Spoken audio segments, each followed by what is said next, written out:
I did 16 years, 11 months in prison, and then I came home 3 months before the pandemic started full blown.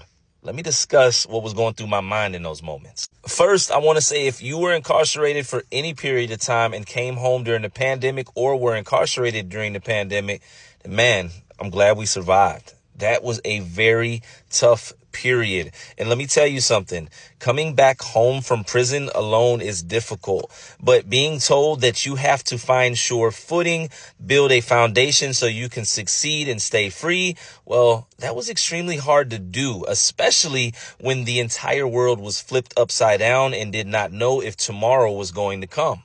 I was told that I would be able to get mental health support when I came home, but unfortunately, all the therapist offices were closing because of the pandemic and the need to be separate from individuals. Therefore, they were not able to treat them.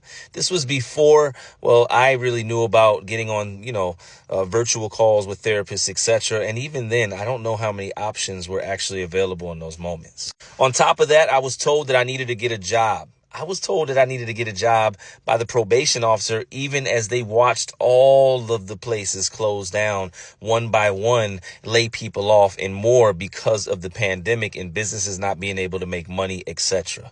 It was a very stressful period in time because I remember specifically saying to my probation officer, how am I supposed to get a job when they're closing everything down? And she said, that's your problem, not mine.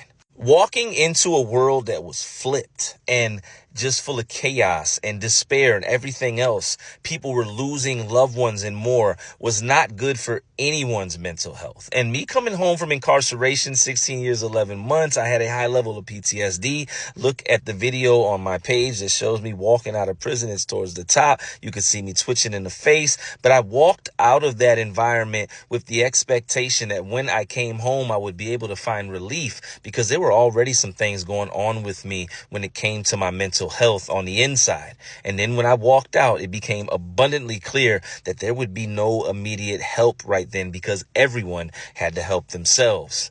It was a crazy moment and situation. To be honest with you, I don't think at that time, if I'm gonna be I don't think that I thought that I was going to make it through. I didn't know what was going to happen with the world. I didn't know what was going to happen with probation. I just did not know, like many of us. But eventually, I was able to find a pathway going forward, support, similar voices, people that were going through things like me, a therapist and more, and I was able to fight forward. But all in all, the pandemic was crazy, and coming home to it after 16 years, 11 months was chaotic. Moral of the story, avoid situations like prison altogether. Stay free.